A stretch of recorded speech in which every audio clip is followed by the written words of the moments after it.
I, 24 male, met my wife Lisa, 24 female, through mutual friends. I was just out of college and was meeting a few friends one evening at a cafe. She was sitting at a corner of our table and our friends introduced us to each other. I know it sounds cliche, but I couldn't take my eyes off her.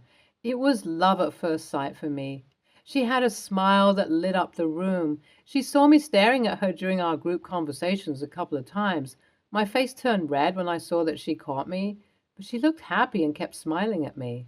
I took that as a positive sign, and when I got back to the table after getting my drink, I sat facing her. We started talking and hit it off right away. We both shared an ardent love for the outdoors and trekking, so we talked about our past adventures. By the end of the conversation, we exchanged phone numbers and agreed to meet again, just the both of us. We went on our first date a week later. We went to a movie and then had an amazing dinner at a restaurant. I couldn't take my eyes off her throughout the date, and she could easily tell that I was in love. She was funny, smart, kind, and beautiful, so it was impossible not to fall in love with her. I could see that she enjoyed spending time with me, but I was not sure whether she would want to go out on a second date. But she threw all my doubts away by the end of the night when she expressed her desire to meet me again. I was elated and accepted her invitation for the second date. After the second date, we started meeting regularly. We spent hours talking on the phone, both via text and video calls. We visited museums and parks and attended concerts and shows of our favorite artists together. We bonded more during our trekking trips, and those trips absolutely laid the foundation of our love life. In the next few weeks, we openly confessed our love for each other and made our relationship official. We rented a cozy apartment in the city and moved in together after 6 months of dating. I remember decorating the walls with our photos and souvenirs from our trips. We invited our friends over for weekends and had game nights. We both loved cooking, so we cooked together and shared house chores. Looking back, I feel like those were the happiest days of my life. After that honeymoon period of our relationship, things changed. It began when I noticed that Lisa was acting weird. Over a few weeks, she became distant and cold towards me. This was the time when we were planning our wedding, so I assumed that she might be stressed from the wedding preparations. I hoped that things would go back to normal after the wedding. Even before the wedding, I tried to have a conversation with Lisa about the change in her behavior, but she was hesitant to discuss it. So I dropped the conversation and geared up for the wedding. Even after the wedding, Lisa made me feel like my presence annoyed her. She stopped doing some of the most basic things in our relationship, like kissing hello and goodbye. After a while, I noticed that she had stopped saying I love you altogether. She stopped initiating sex and gave very lukewarm responses to my advances. I still believe that healthy communication was at the core of any healthy relationship, so I asked her multiple times what was wrong with her, or whether something about me was bothering her. She continued evading this question until one day she had a breakdown and bluntly accused me of cheating on her. She said she saw me flirting with other women multiple times at work, at the gym, and the grocery store. She asked me for my phone to prove her accusations. I had never been disloyal to Lisa, so I gave her my phone. She checked my phone but couldn't find anything suspicious in it. But she still did not want to believe me and claimed that I had deleted all evidence beforehand. I sensed that she was paranoid and delusional, as none of her claims were true. I tried to reassure her that I loved her and only her. I tried to show her that I was faithful and loyal. In the following weeks, I tried to prove that I was where I was when I said where I was. We went from being happy to being miserable, from lovers to strangers. But when I pressed for divorce, she agreed to take up therapy. For the next few months, all her issues disappeared magically, and I felt like we were back on the right track. During these months, I noticed that Lisa's best friend, Anna, started to hang out more with us. She was Lisa's support system throughout the therapy days. Anna had always been like a sister to her. I had never had any issues with Anna before. I had a rather formal relationship with her, and our conversations were only about Lisa. We had nothing much in common to talk about. Since I was trying not to trigger Lisa's paranoia, I reduced my interactions with women, so I was cautious even while talking to Anna. But my view of Anna changed when, out of nowhere, she started to flirt with me over text. At first, I was taken aback.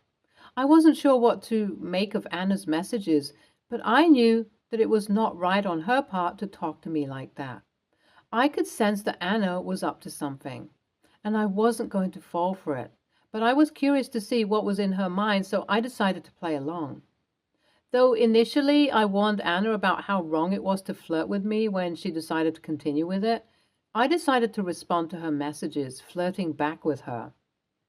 I knew that it was risky, but I wanted to see where this would lead. As I continued to exchange messages with Anna, I could see that she was getting more and more excited. But I kept a clear boundary for my flirtation. I was happy that she was falling right into my trap. I took screenshots of the conversation and made journal entries to keep track of the lies that I had told her. Anna had a reputation for being a gold digger, so I assumed that she was doing this to ask for financial favors from me. Finally, after a few days of back and forth, she suggested that we meet up in person. I agreed, knowing that this was the best opportunity to confront her. We met at a local coffee shop, and from the looks of it, I knew that she was dressed to impress me. She was expecting something to happen between us, but I took a deep breath and confronted Anna about her flirting. I told her that I knew it was a trap, and that I had been playing along to see what she was up to. She was taken aback for a while, but she quickly regained her composure. She told me that she had been feeling neglected and she was just looking for attention from someone. But that seemed like a lie. So I kept asking her about her real plan. I asked her how she could betray my wife's trust in her. When I mentioned my wife, I could see a smirk appear on Anna's face. I picked that up and continued interrogating her. When I accused her of being a gold digger, she gave in and dropped the bomb. I couldn't believe what I was hearing from Anna. My wife, Lisa, had been paying Anna to flirt with me. Lisa had been suspicious that I was cheating on her even after the therapy sessions, so she had asked Anna to flirt with me over text and to take screenshots of our conversations. Anna was hesitant at first, but Lisa offered her a good amount of money to do it, and Anna eventually agreed. But Anna admitted to me that till that day she had not sent any screenshots to Lisa and had told her that I was avoiding her advancements. When I asked Anna why my wife wanted these screenshots, she admitted that Lisa might be looking for a divorce shortly, and she wanted this as proof to present before the court, and most importantly, before our family and friends. I was hurt and angry, as I had not imagined that my wife was this evil. How could Lisa do something like this? I had never given her any reason to doubt me, and I had always been faithful. I couldn't believe that she would go to such lengths to catch me in the act. Anna came to my side of the table and consoled me as she realized that I was having a hard time processing everything. I sat there for a while before regaining myself. Anna asked me not to mention any of this to Lisa, as that would hamper their friendship. By then, I knew what I had to do. As soon as I reached home, I called Lisa's parents and told them what had happened. I asked them to come to pick her up. Lisa called me multiple times, but I did not have the power to confront her. I kicked her out of the house without confronting her, but later I realized that I had no solid proof other than Anna's confession. Am I the a-hole for making my wife leave the house without confronting her about what she did wrong? Update 1. As I thought about it more, I understood that Lisa had been under a lot of stress lately, and she had been struggling with anxiety and paranoia. She had convinced herself that I was cheating on her, and she had been desperate for proof. So I decided to confront Lisa about what had happened. I made a phone call to her and told her that I knew about her plans with Anna and demanded an explanation, but she showed no remorse and even insisted that she had done it for our marriage.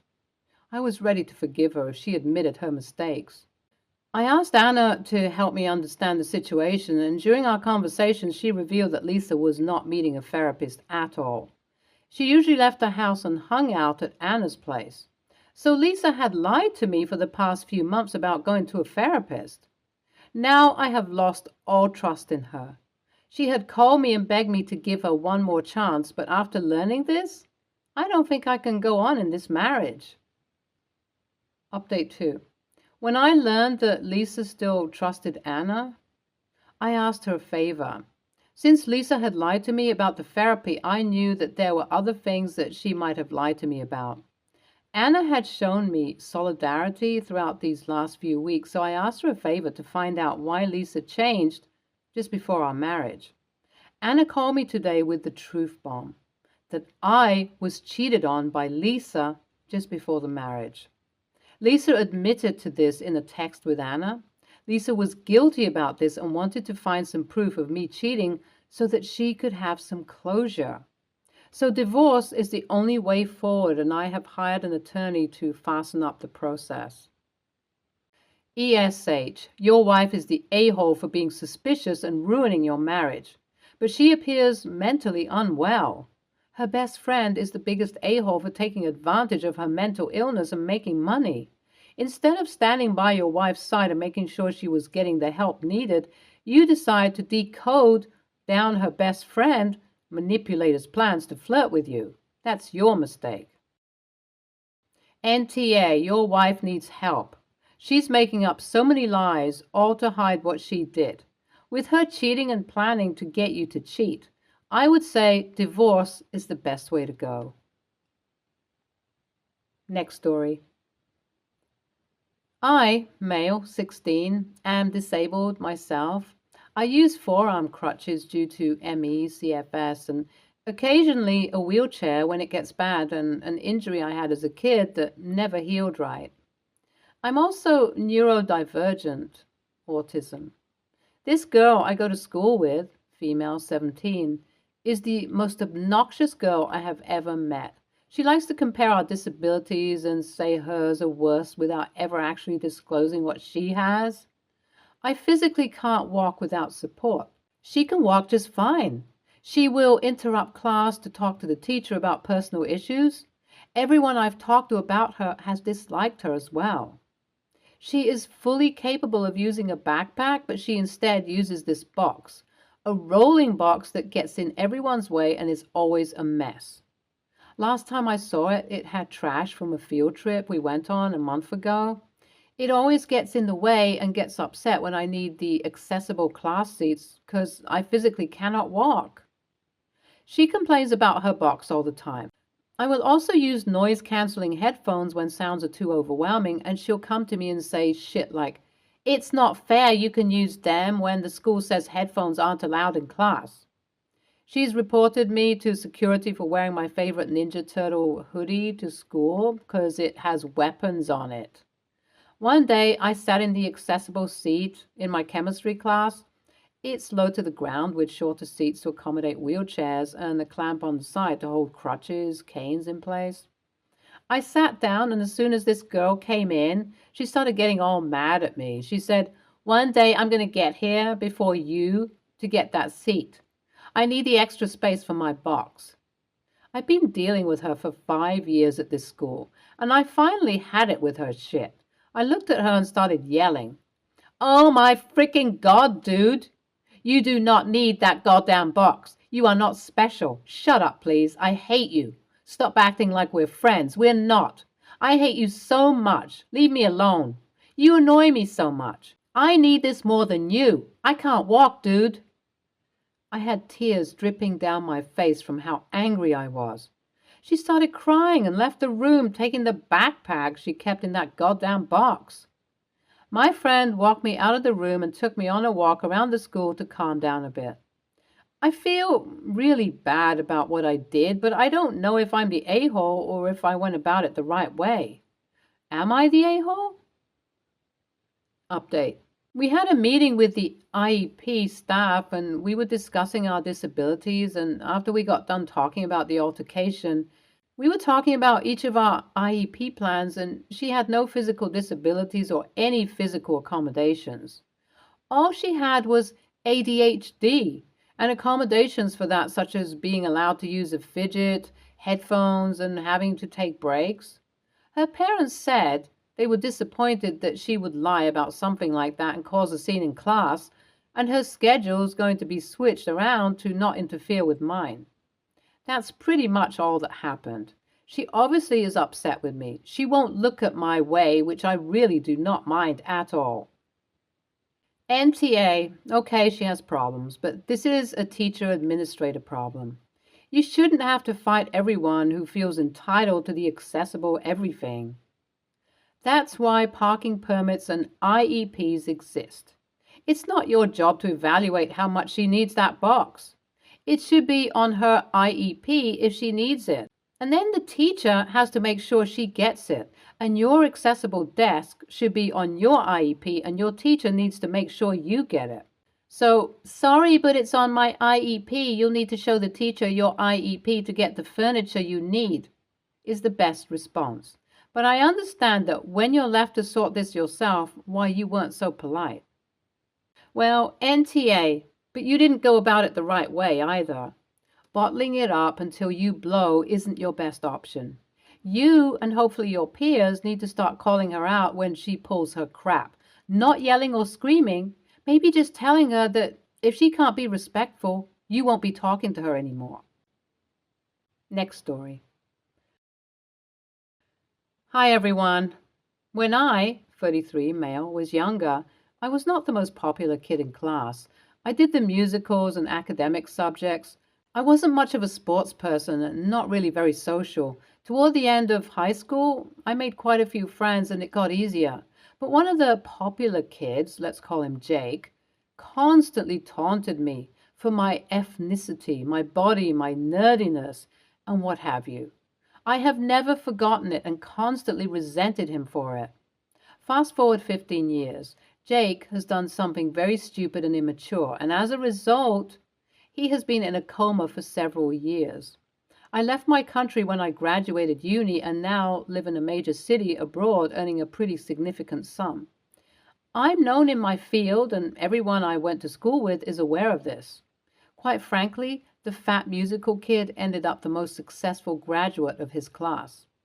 For many years, the parents and friends of Jake paid his medical bills to keep him on a ventilator. I never really sympathized, to be honest, and kind of thought he had it coming.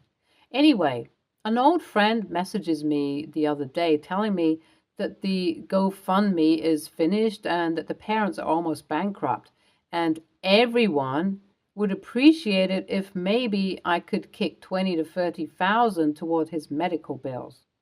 I laughed and said, absolutely not. I work for my money, and the last thing I want to do with it is give it to the person who made my last year at school a misery. Now I'm being told I'm a selfish a-hole for not helping because clearly I can afford it. This is despite the person asking knowing that I was mercilessly bullied by Jake. I kind of see it as karma. I've made it in life and don't want to share the spoils with people who try to belittle me. So Reddit, AITA? Edit. For all of you wonderful people suggesting therapy, I appreciate you. But I'm not that kid anymore. I'm a successful professional, married to an amazing woman with a beautiful daughter. I haven't thought about Jake for many years, not since I saw the articles in the newspaper about his calamity. I am certain I needed therapy back then, but I've matured and come into my own since that time. I'm happy, healthy, and satisfied. I love my life. I love my family. But most importantly, I love myself too. I don't dwell on the past. But when somebody calls you for 20 to 30 grand, memories can come back to you very quickly. Second edit. Wow. Thank you to all the amazing people who have helped me feel a little less shitty this evening. I'm trying to reply to everyone, and I'm sorry I have not published exactly why Jake is in a coma, but I am trying to reply to DMs to ask. This community is amazing. I felt really shitty today, and all of you have done so much to make me feel better about it all. Thank you, thank you, thank you. Opinion 1. 20 to 30,000 is a significant sum of money to just expect someone to contribute to a stranger's medical fund, even if they can afford it. These people are ballsy for asking you to donate at all, let alone such a weighty amount. And it wouldn't stop with one donation. They'd probably expect you to give a lot every year.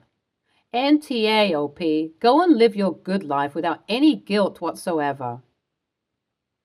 Stay tuned for more stories from our girl relationships.